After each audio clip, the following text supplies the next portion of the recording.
welcome. You're watching The Social Network. I'm Rishika Barwa. It's Prime Minister Narendra Modi's 71st birthday today, and happy birthday Modi ji was trending earlier today with over 7 lakh tweets in India. There were record-breaking vaccinations. That was, of course, the Prime Minister's gift. But this was not just an India trend today. It was trending globally. There were global trends that were seen in Singapore, UAE and India with, well, millions of tweets with the hashtag Happy Birthday Modi Ji. So it was the #1 trend all over the world, the #1 global trend with 4.8 lakh tweets at around 3 p.m. India time, and at around 4 p.m. India time, it was the India #1 trend with over 7.2 lakh tweets. So that's really the top trend on the social network today. Happy birthday Modi ji. But we'll keep a close watch on how that trend goes through the course of the next 24 hours as well. But let's shift our focus to the big story we're tracking for you tonight. The Uttar Pradesh election campaign is picking up pace. Now, addressing a program in Kushinagar last Sunday, the Uttar Pradesh Chief Minister Yogi Adityanath alleged that people did not get rations before 2017 like they do now, because only those saying Abba Jaan were getting rations. Listen in to this bite, and then I will tell you about the pushback against this bite online. क्या ये ration 2017 के पहले भी मिलता था? क्योंकि तब तो अब्बा जान कहने वाले राशन हजम कर जाते थे.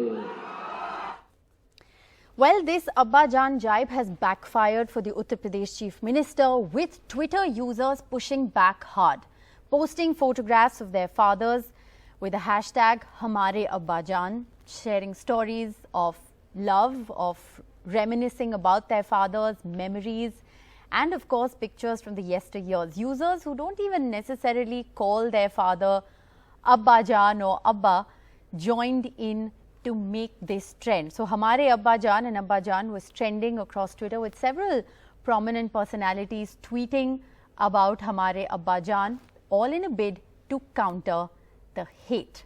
Well, another major pushback was Shah Rukh Khan India Pride, SRK India Pride, and I Love SRK trends that basically beat the boycott Shah Rukh Khan trend on Twitter this week. Now, a month ahead of the release of Shah Rukh Khan's film Pathaan, boycott Shah Rukh Khan was trending all over India. And there were several people who were tweeting with this hashtag, and those included the BJP IT cell head Arun Yadav. He was among those who was pushing this trend, tweeting and retweeting several tweets with the hashtag boycott Shah Rukh Khan. But here's the story here. Even though this trend picked up pace early in the morning 2 days ago, in just 2 hours, fans countered all this hate against the actor with trends like, well, SRK India Pride and I Love SRK clearly overtaking. So by 2:30 p.m., We Love Shah Rukh Khan was trending, was in fact the #1 trend, and SRK Pride of India was the #2 trend. So is communal hate and bigotry something that is now not working? Because people are clearly pushing back. People are online not appreciating some of what is being said and heard. Is communal hate and bigotry backfiring online? That's the question that we're asking on the social network this evening.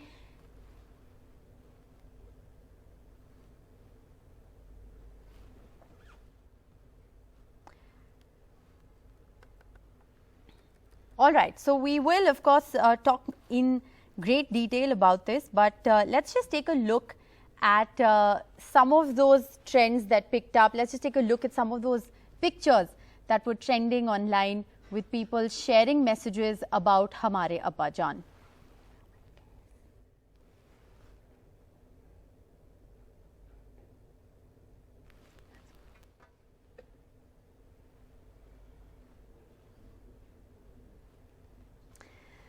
Well, so those were some of the messages that were trending online. But it was not just Hamare Abba Jaan, which is the big story of pushback. There's another story of, well, people countering diktats online. Afghan women from all over the world protested against the Taliban's dress diktat for women students in Afghanistan. Women have been posting pictures in colorful traditional dress codes on social media to dispel misinformation about Afghan culture with the hashtag "Don't Touch My Clothes." Now, two of these women join us on the broadcast today. Sofia Moruat, women and child rights activist. She's of Afghan origin but has been living in Norway since she was 7 years old. So she joins us live. We also have Ilaha Walizadeh. She's a British Afghan. She teaches women about violence against women and gender issues. She's also a researcher. She's also originally Afghan but currently living in London in the UK. So thank you both very much for being with us. It is a pleasure to have you on the broadcast. I want to begin by asking you, Sofia, about this very interesting trend, don't touch my clothes. What made you participate in this trend? Well, when I first saw the hashtag on Twitter, it reminded me of my rich culture.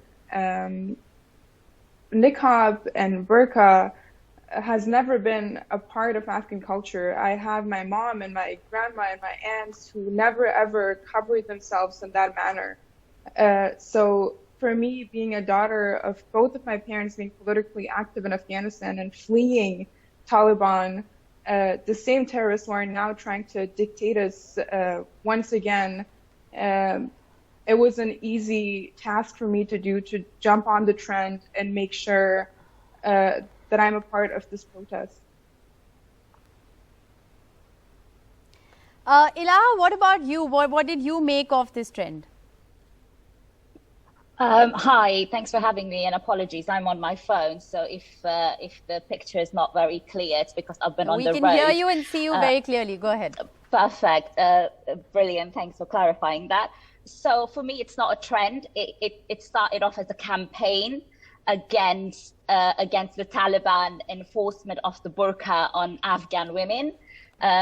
So I would call it more than a trend. And the reason why I wanted to join was because growing up as an Afghan woman in a predominantly white setting, I grew up not liking or connecting so much with my own culture, but over the years I have reclaimed that. So for me, it was really important for me to show the world what our culture really was. It wasn't just an act of defiance against the Taliban, but it also for me was an act of defiance against white supremacy. In a world where our culture clothing is sold and packaged as bohemian and boohoo, and our culture is appropriated across the world, it was really important to show people what Afghan culture was really like. So for me, it was a campaign that I needed to showcase to the world what Afghan culture was all about. But I also want to highlight that it's really important that this campaign or this protest doesn't overshadow the protests in the country. So a lot of our women are out on the streets. They're protesting against the Taliban regime on the street. So whilst this campaign is important, it started off as a brilliant campaign. I think it's important that the mainstream media also focus on those women who are out on the streets and protesting physically. Right. And, I know that the both of you are not in Afghanistan. You're both of Afghan origin, but, you're living elsewhere in the world. Sofia, tell us a little bit about you. You said that, you fled Afghanistan back in 2003. How do you look at what's happening, today? And this trend or this campaign, "Don't Touch My Clothes," actually started as a response to women students in Afghanistan being asked to be covered head to toe. So this campaign was actually a response to that. How do you see what's happening in Afghanistan today? Well, what I see is at least for the past 20 years, Afghan women has been fighting for their rights, for their right to education, to be a part of society. So for me to look back and see that the Taliban are basically taking their right to education as well, because I was actually just recently, before this interview, I read that the Taliban are now talking about only allowing girls up to the grade of 6 to get an education and not above that. Right. Afghan women past 20 years have been fighting for way more than for the Taliban to just be taking all these rights away from them over a couple of days or a couple of months. Yes. And for them to be covered head to toe, like I said earlier, it is not a part of our culture. It has never been a part of our culture, and it's not a part of our society. Right. Ilah, I'll give you the last word. What do you hope to achieve with this campaign? I know that, you know, women have been talking about how they want to dispel the misinformation about Afghan culture. But there is also, you know, like you pointed out, campaigns like that can derail the message or damage the campaign in a certain sense. I think my key message to everyone would be to focus on both sides.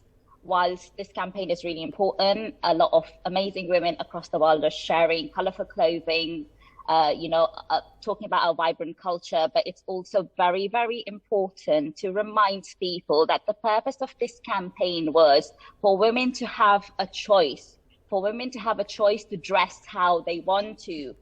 But obviously, currently in the current sphere in Afghanistan, yes, women don't have a choice, and that's what we are campaigning for. But it's also important to remember that Afghan women are not a monolith. What you've seen on Twitter over the past few days, this is what our traditional clothing look like. This is how we dress on Eid and weddings. This is not how women dress on a day-to-day basis. So that's also an important reminder for people to focus on that. And I would really, really love for mainstream media to sort of focus on women who are out on the street, women who are fighting for the real choice, for the real choices. And Afghan women, some Afghan women wear the hijab. Yes. Some Afghan women do not wear the hijab. Yes. Not all Afghan women look the same. As long as it's about the choice. And I think don't touch my clothes. Yes, and I think don't touch my clothes, therefore, has to be about whichever clothing they want to wear. I think it's a very powerful campaign, and I thank you both very much for joining us on the social network to talk about the power of a campaign like this. Thank you very much once again for being with us.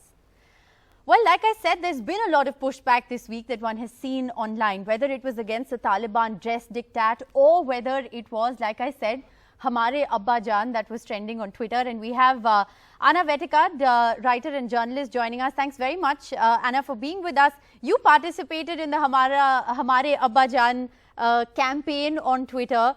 You shared pictures. What made you do so?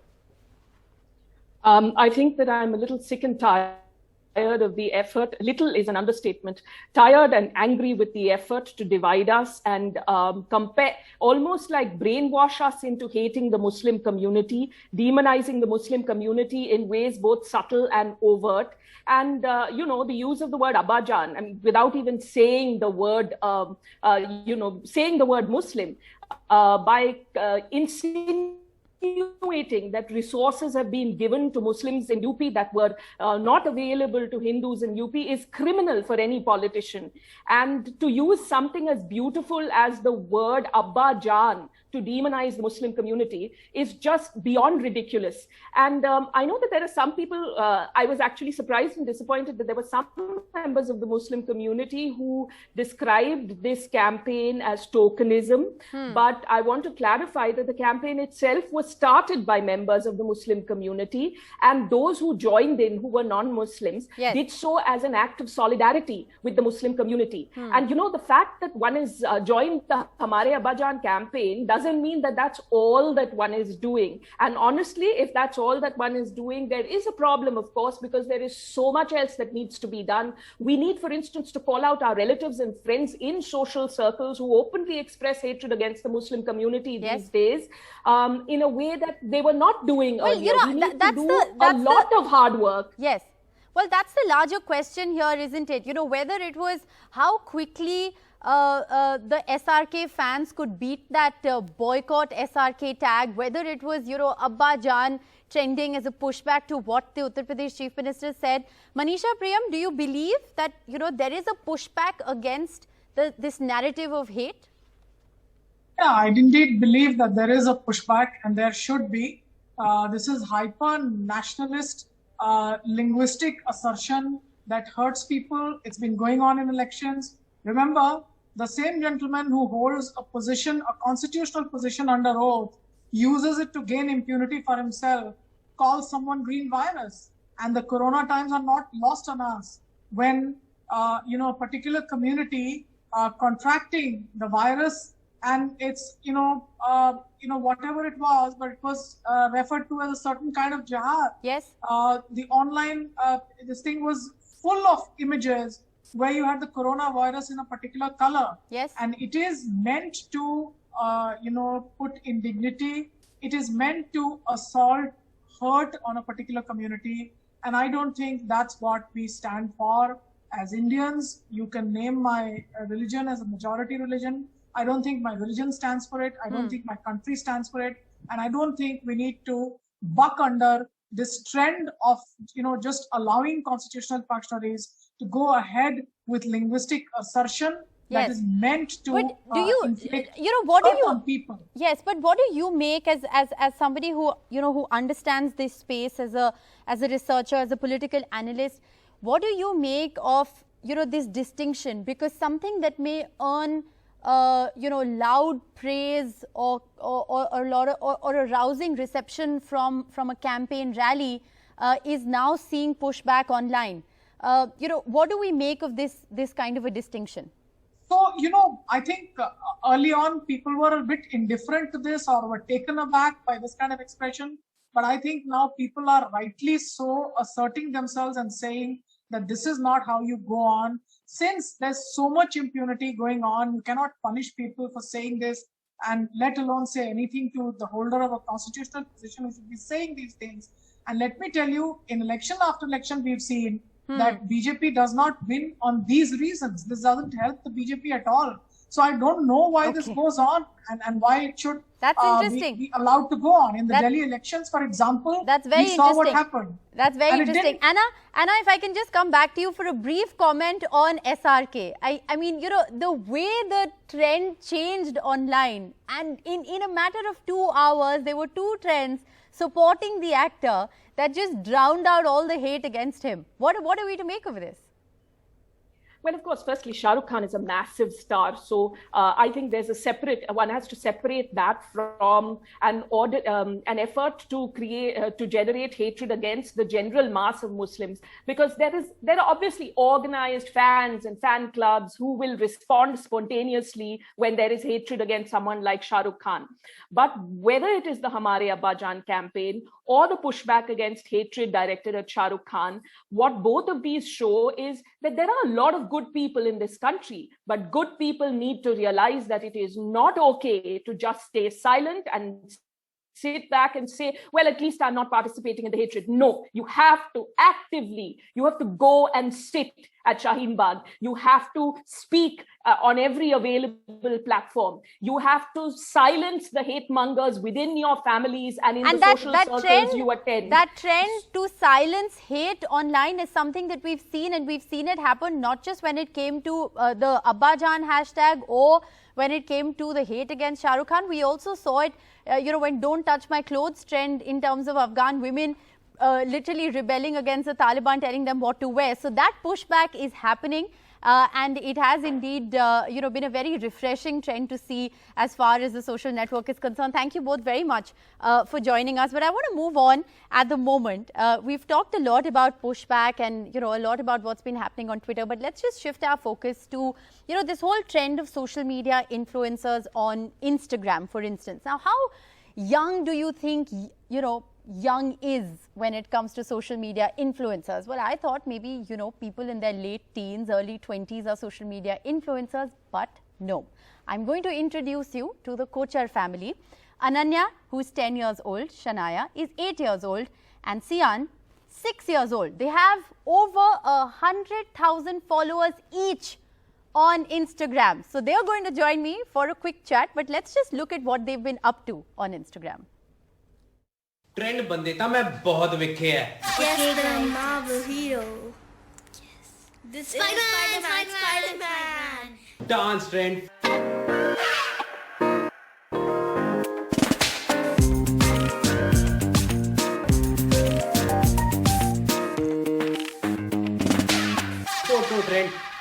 सुनावे मैनू कोई सुनौनी मैं भी खरी हां शेरनी हां. All right, so this is one family of influencers, the Kochar family. Ramneek Singh, the father of these 3 lovely kids, is also with us. Thanks very much, Mr. Singh, and thank you all 3 of you for being with us on NDTV.